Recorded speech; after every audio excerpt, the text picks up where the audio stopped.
안녕하세요. 백경록입니다. 자, 우리 비가 오면 강물이 불어나죠. 삼척동자도 아는 것인데 오늘 그 얘기 좀 해보겠습니다. 비가 왔을 때 강물이 불어나는 것은 누구나 알고 있죠. 근데 이제 수문학 시간에서 여러분들 공부하신 학생들은 그 강우가 이렇게 여러 가지 성분으로 나누어진다는 것을 배웠을 거예요. 그걸 잠깐 한번 복습을 해보면 이렇습니다. 일단은 precipitation이라고 해서 강수, 예를 들어 눈 같은 것까지 다 포함하는 그런 큰 개념으로 일단 써봤는데, precipitation의 경우 일정 양은 이제 손실이 됩니다. 예를 들면 증발산이라든지 이런 식으로 없어지죠. 그 외에는 이제 떨어지는데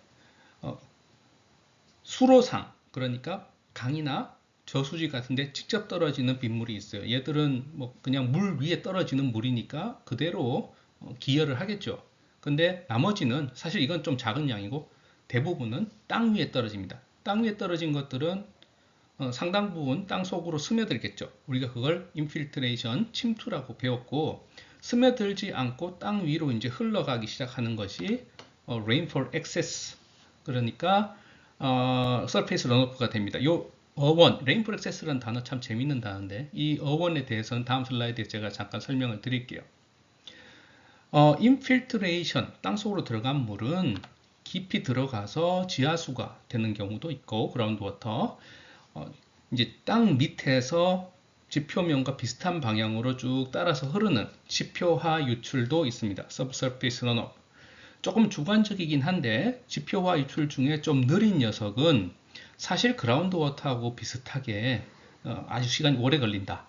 그리고 그 녀석들은 합쳐져서 소위 말하는 베이스 플로우, 기저 유출을 이루고, 아까 말씀드린 것 중에 그렇게 느린 녀석 말고 좀 빠른 녀석은 중간 유출, 인터플로우라고 해가지고 사실은 하천으로 다시 되돌아오는 속도가 빠르기 때문에 아까 말씀드린 레인폴 액세스 등과 합쳐져서 하천에 물을 불린다.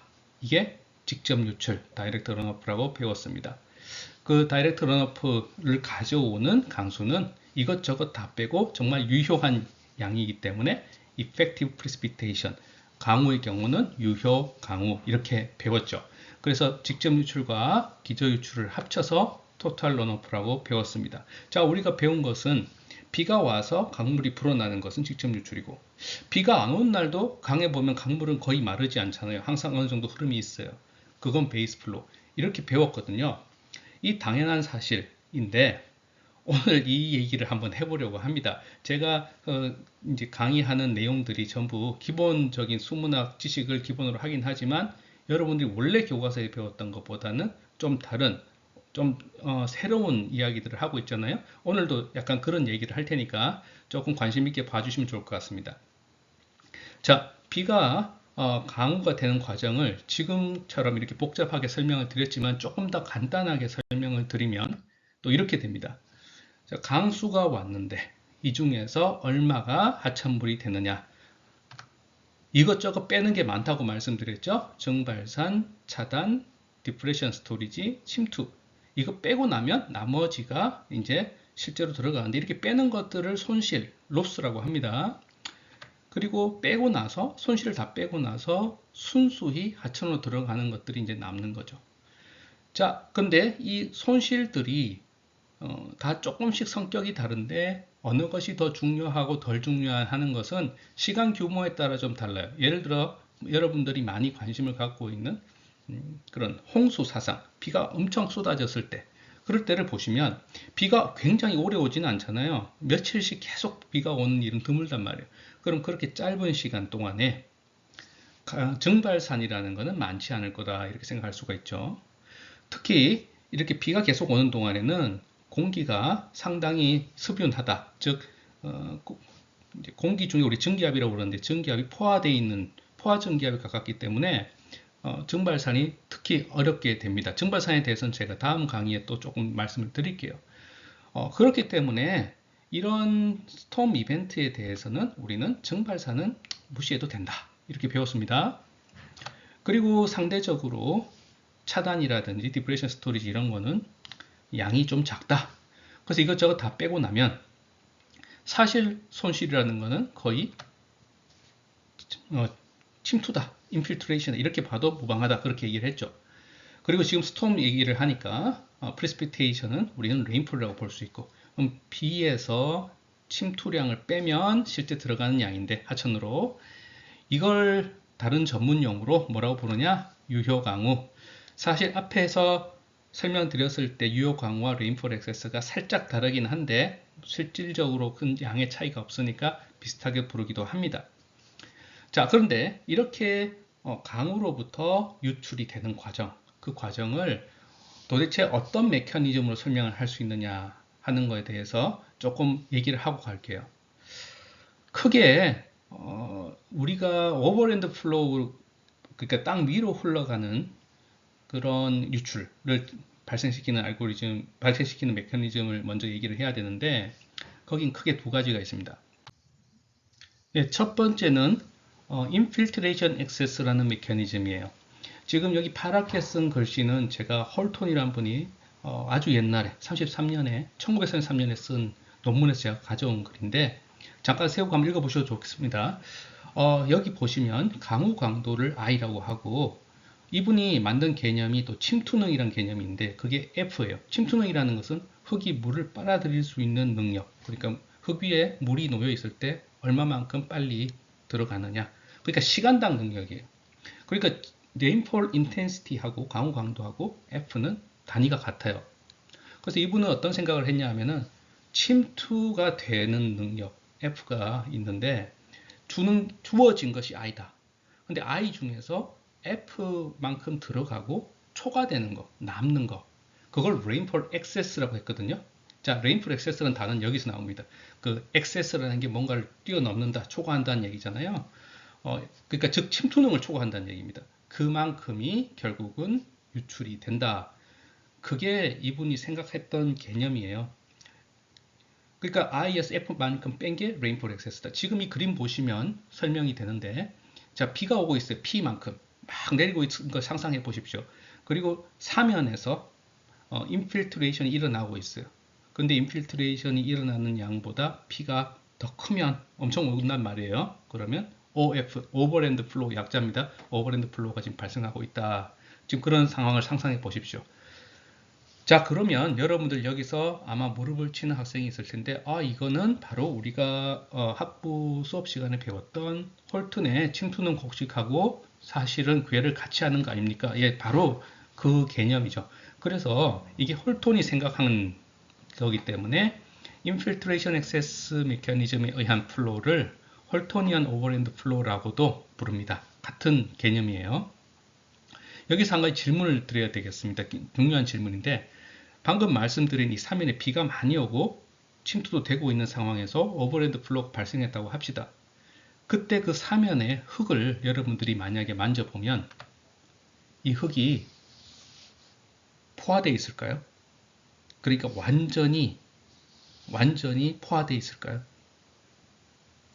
예, 정답은 포화될 수도 있겠지만 그럴 이유는 없습니다. 자, 이걸 혼동한 학생이 잘 있는데 잘 생각을 해보시면 홀톤이 얘기한 거는 침투능이에요. 침투할 수 있는 능력. 그러니까 마른 흙도 침투능은 굉장히 큰데 침투능이 10이라고 했을 때 비가 그보다 더 오면 10만큼 지금 들어가는 거예요. 그렇지만 아직 흙이 완전히 젖지 않았어요. 그러니까 또 더 이상 더더욱 이제 침투할 수 있는 능력, 더 빨아들일 수 있는 능력이 있는 거죠. 근데 그 시간 동안 온 비는 그보다 더 많기 때문에 지금 당장은 내가 숨이 차다. 그 비를 내보내는 겁니다. 밑에 있는 흙은 포화되어 있을 이유가 없습니다. 그래서 이 부분을 약간 혼동하시면 안 된다. 그 말씀 드리겠습니다.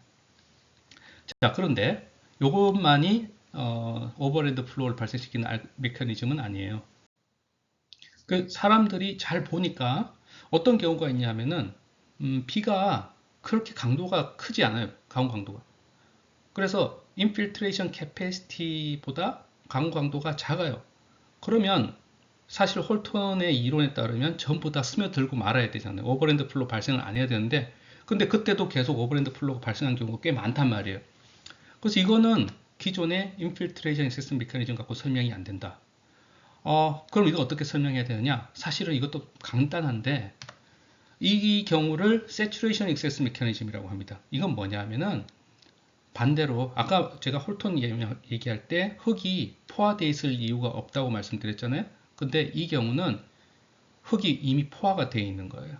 지금 이 그림에서 보시면 그림에서 밑에 WF라는 글씨가 있죠. 이게 이제 워터 테이블을 말하는 건데 당연히 지하수면은 하천의 수위하고 땅 속에서 어떻게든 연결이 되어 있겠죠. 그럼 워터 테이블이 만약에 이렇게 그려져 있다면 지금 이 워터 테이블이 이 지점에서는 지표면과 맞닿잖아요. 그럼 여기서부터 여기까지 하천에 가까운 부분은 다 어떻게 되어 있어요? 흙이 완전히 젖어 있다. 원래부터. 그럼 그 상황에서는 비가 오면 더 이상 흙이 물을 빨아들일 수가 없기 때문에 그대로 오버랜드 플로우가 발생합니다. 이 부분에 있어서는. 예, 이러한 메커니즘을 Saturation Excess라고 합니다. 그래서 사실 Saturation Excess가 홀토니안 오버랜드 플로우, Infiltration Excess하고 동등하게 중요하고 어쩌면 이게 더 중요해요. 근데 어떻게 보면 왠지 잘 모르겠습니다. 우리나라에 제가 지금까지 만나본 학생들은 Infiltration Excess는 어느 정도 그래도 이해를 하는데 홀톤 공식을 배워서 그런지 Saturation Excess에 대해서는 이렇게 갸우뚱 아예 개념을 잘 못 받아들인 경우가 있는데 그러면 뭔가 하나 빠진 거죠. 이거는 그만큼 중요하다. 그렇게 아시면 좋겠고요. Saturation Excess 메커니즘을 생각하면 그러면 여러분들이 여기서는 인필트레이션 공식이 중요한 게 아니고 방금 보여드렸던 것처럼 어느 만큼이 흙이 포화되어 있느냐 그게 중요하다는 걸 아실 수가 있겠죠. 그런데 이 포화되어 있는 영역이 사실 유역의 규모에서 보면 시간에 따라서 계속 변할 겁니다. 그죠? 예. 워터 테이블이 점점점 수분해지면 올라갈 거니까. 그래서 지금 이 그림은 제가 어디 웹사이트에서 가져온 예시인데 스톰이 오기 전에 지금 저 유역에서 하류 쪽에 하류단을 따라서 하천 부근만 살짝 세츄레이션이 되어 있었다고 하면 비가 계속 오면 이 영역이 이제 늘어나는 거예요. 하늘색 부분이. 그래서 이걸 비가 왔을 때 세츄레이션 돼서 그만큼 그 위에 내린 비는 직접적으로 유출이 되는 땅을 소스 에리아라고 하면 물론 소스 에리아라는 개념을 하천의 유원 면적이라는 개념으로 해서 다르게 정의하기도 합니다만 여기서는 다른 의미입니다. 그것도 주의해 주십시오. 어쨌든 소스 에리아가 시간에 따라 변한다. 그래서 variable source area라는 개념이 중요해진다는 말씀을 드리겠습니다. 자, 이상 두 가지가 오버랜드 플로우를 발생시키는 중요한 메커니즘이에요. 그런데 이게 또 흥미가 있는 게 subsurface storm flow라는 게 있습니다. 근데 subsurface라는 지표 하로 흐르는 건데 거기 무슨 스톰처럼 빠른 흐름이 발생하냐 이런 생각을 하실 텐데 사실 이 재밌는 게 아주 예전에 정말 그 1930년대 말씀드리는 겁니다. 그때 어떤 생각을 하셨냐 하면은 유출의 발생에 대해서 고민을 할 때 아니 subsurface 플로우가 사실은 중요할 수 있다 이런 얘기들을 했어요. 그런데 이런 아이디어들은 금방 사장되었습니다. 왜냐하면 그게 말이 안 된다. 왜냐하면 여러분들 배우셨다시피 다시 법칙 같은 법칙을 보면 뭐 하이드롤릭 컨덕티비티 같은 걸 보면 흙이라는 거는 그 속에서 흐르는 물이 워낙 느리다. 그러니까 비가 왔을 때 그 흙속을 통해 가지고 강물이 빨리 발생하고 이거는 아닌 것 같아. 그런 얘기가 이제 있었죠. 그래서 이 1930년대에 나왔던 생각들은 그동안 묻혀서 거의 반세기 이상 묻혀 있었어요.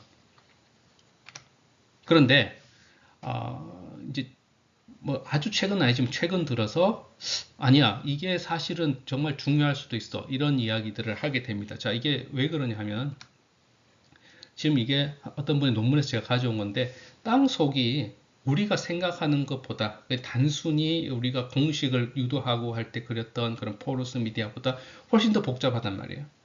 특히 그 중에서는 마크로포라고 해가지고 여러 가지 구멍들이 있어요. 그 중에 하나 재미있는 예를 들면은 이런 거 있어요. 이거 뭐 지렁이죠, 지렁이. 지렁이가 땅을 파고 다니면서 구멍을 만듭니다. 지금 여기 파란색으로 색칠된 게 땅 위에서 학자들이 실험을 위해서 물감을 부은 거예요. 그러면 물감이 타고 내려가면서 구멍을 찾아주죠. 자, 만약에 기존의 인필트레이션 공식을 쓴다고 하면 물감이 들어있는 물은 굉장히 천천히 내려갈 겁니다. 위에서 아주 몇 cm 동안 내려갈 동안 이 지렁이가 판 구멍을 따라서는 엄청 빨리 내려가고 있는 거예요. 그래서 이런 경로를 소위 말한 이거는 뭐 고속도로다. 고속도로보다 어떻게 보면 더 빠른 뭐 고속철도 정도 되겠죠. 그래서 이런 거를 이제 preferential flow, prefer 하면 선호하다는 뜻이잖아요. 그래서 preferential flow path, 흐름이 선호되는 패스가 있고 사실 땅 속에는 그런 구성들이 있기 때문에 생각보다 빨리 땅 속으로 흐름이 발생할 수 있다. 이런 이야기들을 합니다. 그래서 최근 들어서는 이런 subsurface storm flow도 상당히 중요하게 여겨지고 있습니다. 자, 여기서 제가 또 한 가지 여러분들께 꽤 중요한 사실을 하나 말씀드릴게요. 이거는 지금 이 그림은 제가 보여드리는 것은 이제 필드 실험 결과인데 우리 하천에서 강우를 측정하고 하천 유량을 측정하면 당연하게도 지금 이 그림 보시는 것처럼 비가 오면 하천이 불어나죠. 그죠? 예. 이거는 유나이티드 킹덤, 영국의 웨일스 지역에 있는 한 유역에서 실제로 채취한 강우와 유량 자료입니다. 그러니까 뭐 이건 특별할 게 없어요. 보시면 그냥 당연히 비가 많이 오면 하천 유량이 불어난다. 예. 그럼 어떤 생각을 합니까? 제가 오늘 강연에 제일 처음에 말씀드린 거죠. 이거는 수업 안 듣는 사람도 알아요. 비가 오니까 강물이 불어났네. 다른 말로 하면 강물은 방금 온 저 빗물이네. 처음에 제가 정의했던 직접 유출, 다이렉트 런오프네. 그 얘기죠. 그죠? 자, 뭐 다 일리가 있어요. 그런데 그것만 갖고는 이 그림은 다른 어떤 유역에서도 이런 걸 구할 수 있고 특별한 건 없는데, 자, 이 사람들의 연구에서는 한 가지 특별한 걸 해봤습니다. 뭐랬냐면은 이 이제 웨일스 지방이 대서양에 붙어 있기 때문에 소량이긴 하지만 그 빗물 안에 염류가 있어요. 염분, 클로라이드가 들어 있습니다. 그 클로라이드의 농도를 측정을 할 수가 있어요. 빗물 속에 있는 농도, 강물 속에 있는 농도.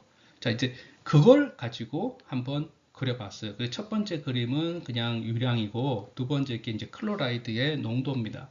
자, 이걸 보면 어떻게 됩니까? 이게 굉장히 충격적인 연구 결과였습니다. 그래서 2000년도에 이 논문이 나온 이래 많은 패러다임이 바뀌었는데 이게 강우 빗물 안에 클로라이드 농도가 이렇게 팍 뭔가 한번 충격이 팍 주어지면 만약에 이 강물이 이 강우로부터 이 빗물이 강물이라면 농도도 같이 움직여야 되잖아요. 근데 안 움직이는 겁니다. 이 클로라이드 농도는 거의 변화가 없죠. 자, 이거는 무슨 얘기냐 하면은 이게 만약에 정말로 저 빗물이 바로 강물이 된 거라면 이렇게 그림이 나올 수가 없다는 생각을 하게 되죠. 그럼 도대체 이 강물은 어디서 온 물이냐?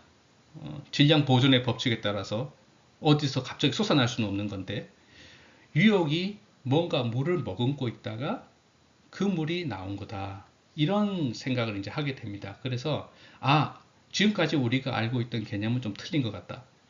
실제 강물은 옛날 물이다. 그래서 이걸 그냥 쉽게 사람들이 얘기하는 게 올드 워터 티어리 이런 얘기들을 합니다.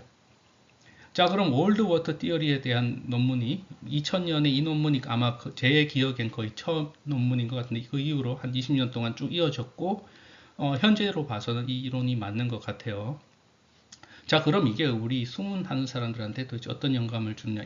많은 영감이 있는데 그 중에 한 가지 예를 들면 이런 겁니다. 여러분들 수문곡선 분리 이런 것도 많이 배우셨죠, 그죠? 자, 비가 오면 지금 그림에서 보시는 것처럼 수문곡선이 이렇게 확 올라갔다가 이제 비가 그치고 나서 잠잠해지면 다시 떨어지죠, 그죠? 그런데 이게 분리를 합니다. 얼마만큼이 이번 강우에서 기인한 것이냐? 여러 가지 분리 방법이 있어요. 수평직선법이 맞다. 뭐 지금 이 그림은 수정 엔데이법이라는 거, 이 교과서에 나옵니다. 제가 학생들한테 이 부분을 가르칠 때 이런 방법, 저런 방법, 당연히 방법에 따라서 결과가 조금씩 다르게 나오지만 크게 그 방법에 따른 그런 차이에 너무 연연하지 마라. 뭐 이런 식으로 그냥 대충 말씀하고 가거든요. 그 이유가 이 개념은 사실은 이 직접 유출이 그죠? 방금 온 B가 직접 유출이 됐다는 가정하에 이렇게 그려지는 거예요. 근데 방금 제가 보여드린 것처럼 사실 하천에 있는 물은 이 빗물이 아니고 올드 워터잖아요. 그렇다면 이 개념 자체, 우리가 믿어왔던 반세기 이상 믿어왔던 이 베이스 플로우 세퍼레이션의 개념 또는 베이스 플로우의 반대는 직접 유출이니까 직접 유출을 뽑아내는 개념은 완전히 틀린 겁니다. 네. 그러면 내가 그래도 어떻게 해서든지 직접 유출과 베이스 플로우를 분리는 하고 싶다. 만약에 그렇다면 어떻게 해야 되냐? 그럼 베이스 플로우가 자 보세요. 이게 올드 워터이기 때문에 베이스 플로우가 저렇게 이렇게 안 변하는 게 아니라 베이스 플로우가 같이 올라갈 것 같아요. 비가 옴에 따라서 그죠? 올라갔다 내려갔다 이렇게 될 거예요. 근데 그것도 사실은 큰 의미는 없어요. 조금 더 생각을 해보시면은 베이스 플로우도 다 달라요. 자, 이제 그 다음 사람들이 생각을 하기 시작한 거는 그렇다면 도대체 이 물이 나이가 얼마가 됐느냐 하는 겁니다.